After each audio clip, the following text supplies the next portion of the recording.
A full Saturday of college football playoff games kicks off in Happy Valley as number 11, SMU, travels to take on number 6, Penn State for the right to go on to the next round and take on Boise State. And this is going to be a fun game, guys. Two 11-2 teams, both teams falling just short in their conference championship games, but now looking to begin their national title run. The million-dollar question is, who comes out as the winner? So welcome back to the Gridiron Expert. We're going to tell you who's going to win this game right now here on our channel. Please continue to like, comment, subscribe, share our videos, and check out everything down in the description below. That, of course, includes our expert picks, home of the holiday special, home to some of the best spread picks in the entire country. We've never had a season where we've gone under 60% in the postseason. So if you want to take advantage of some great bowl game picks, NFL playoff picks, really the last month of the NFL season plus playoffs, this is the place for you. So go check it out. The link for that down in the description below. Everything there is to help you as a member of our GE Nation. We would certainly love for you to become a member of our GE Nation today.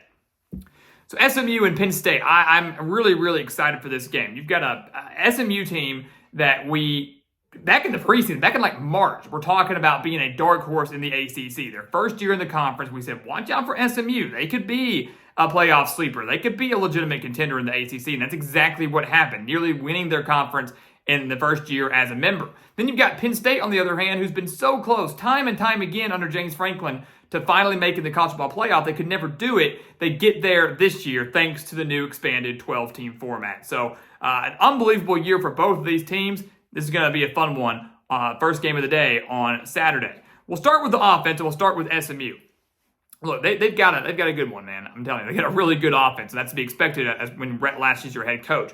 But the move that changed everything, the reason SMU is here right now is because of Kevin Jennings. Remember, he wasn't the starter when the season began back in early August or late August for them. They played in week 0, played Nevada. They looked horrible against the Wolfpack with Preston Stone at quarterback. In the next game, a little while later, they play BYU. They lose to the Cougars at home. They make the change from Preston Stone, who was the starter for the majority of 2023, switch over to Kevin Jennings, and it's been, great football ever since, right? Massive upgrade. They're averaging nearly 30 points per game. They're 20th in the nation in total offense, averaging over 408 yards per game. 308 of those are passing. So this is a pass-heavy offense, and Jennings has over 3,000 yards and 22 touchdowns and nearly 400 rushing yards to go along with this. That dual threat capability as well, something that Penn State's defense is going to have to respect a little bit on Saturday morning. They've got 9 players with at least 100 reception yards on the year, so spreading the ball out extremely well. They're extremely explosive. We've seen them put up lots and lots of points, but the one guy that people don't talk nearly enough about, and it's because of how great SMU's passing attack is, it's their running back. It's Brashard Smith. This guy's rushed for nearly 1,300 yards and 14 touchdowns on the year. People aren't talking nearly enough about him because we're so focused on the passing attack. That could be the X factor in this game. An SMU offense that only averages about 100 rushing yards per game, if they can get him going a bit against a stout Penn State defense, and SMU somehow creates a little bit of balance offensively, they have a very great opportunity to win this game and pull off the upset in Happy Valley. Penn State, on the other hand, they're certainly much more balanced than that of the Mustangs. They're averaging nearly 450 yards per game. That's 15th in the nation. Got a massive upgrade on the offensive side of the ball when they brought in new offensive coordinator Andy Kotelnicki, averaging over 246 passing yards per game, over 200 rushing yards per game. Drew Aller doing what he does best, and that is not being very flashy, but being efficient. He's not the best quarterback in the country. He's not the most explosive quarterback in the country. He's not the most big play quarterback in the country, but he gets the job done. Over 2,800 yards, 21 touchdowns, 7 interceptions, so a 3-to-1 ratio there. Nick Singleton and Katron Allen, we've been saying their name feels like for years now, one of the best running back duos in the nation. Both have rushed for over 800 yards this season, and they have one of the best tight ends in the country at their disposal as well, in Tyler Warren, who as a tight end has over 1,000 yards and 6 touchdowns. The problem I have with Penn State's offense, it's good, it's efficient, they get the job done, they've shown capability to win low-scoring games, capability to win high-scoring games. The problem I've got with them is that pass-catching core. Warren is phenomenal, but the next closest pass catcher to him is their wide receiver, Harrison Wallace III, who has 650 reception yards. That's a 412-yard difference. There is 412 yards that separate the number 1 pass catcher and the number 2 pass catcher. And the number 1 pass catcher is your tight end. And that's great. But you're going to need some wide receivers to make some plays if you're Penn State. Maybe not just in this game against SMU, but if you want to make a run to the national championship, or at least a little bit of a good run in this 12-team playoff, you're going to need your wide receivers to step up. You can't solely rely on your tight end every time you drop back to pass.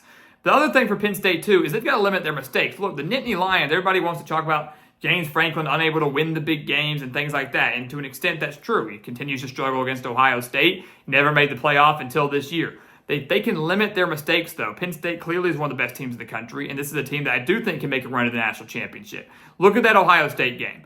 If they don't throw that very unlucky interception at the end of the first half in the end zone that got bounced around and picked off by Ohio State, if they don't get stuffed at the goal line late in the game, they probably beat the Buckeyes. Against Oregon in the Big Ten championship game, Penn State offensively outgained the Ducks. They had 523 yards of offense against the number one team in the country. They outgained them by 54 yards. But what was the difference maker? 2 interceptions from Drew Aller. One of them led to an Oregon touchdown. The other one came at the end of the game as they were trying to go tie it. They also missed a field goal in that game. So you had a massive swing there in an 8-point loss. A 1-possession loss, and your 2 turnovers and a missed field goals will end up costing it for you. So Penn State's got the capability to win shootouts. They've got the capability to hang with anybody in the country. You could argue they should be undefeated, maybe the number one team in the country right now. You could, if they had been able to win Ohio State and Oregon, 2 one-possession losses. They've got the talent, no doubt about it. Can the offense exploit the SMU defense? Because the SMU defense is criminally underrated. We talk so much about the Mustangs offense, and you should.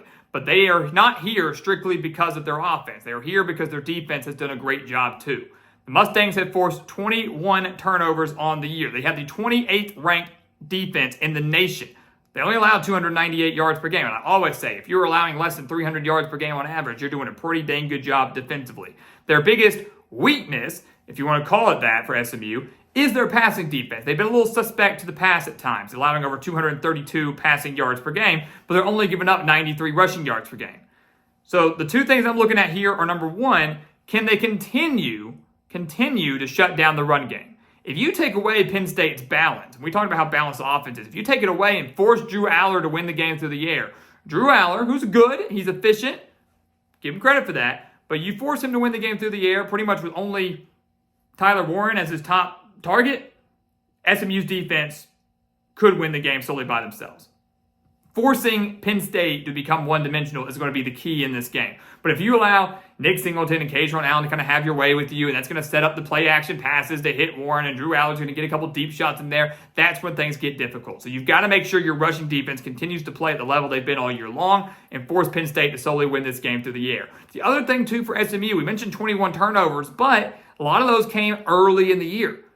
SMU has only forced 4 turnovers in their last 6 games.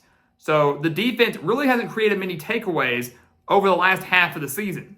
And that is a concern. If you want to win on the road in such a tough environment like Happy Valley, you got to find a way to create some mistakes on the other team, and then you've got to find a way to convert off of that offensively. So those are the 2 things I'm really watching out for the most if I'm SMU. If I'm Penn State, we know we've got a good defense, right? We are Penn State. We have a good defense. 6th overall defense in the country, 282 yards per game. That's all they're giving up.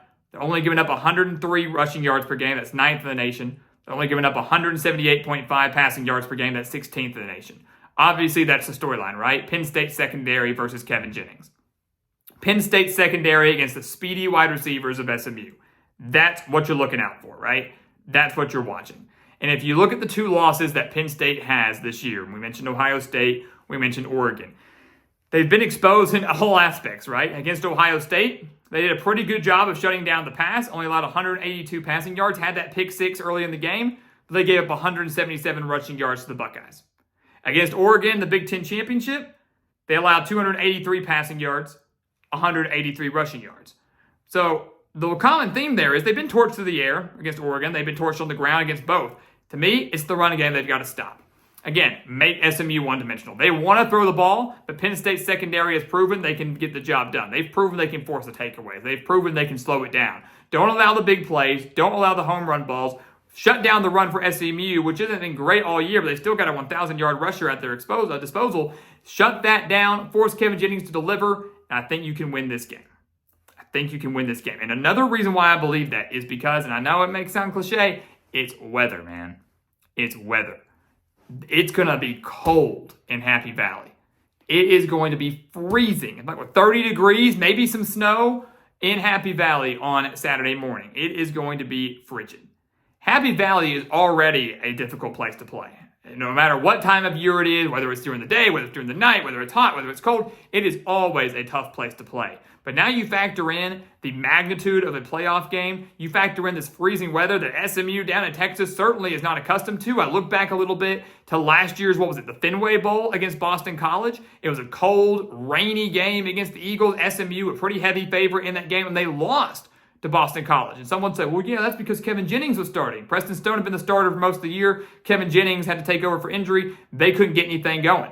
Credit to Boston College for that, but I also say maybe it's because of the weather. They couldn't handle the wet and the cold and the rain and everything, those elements. They couldn't handle the elements.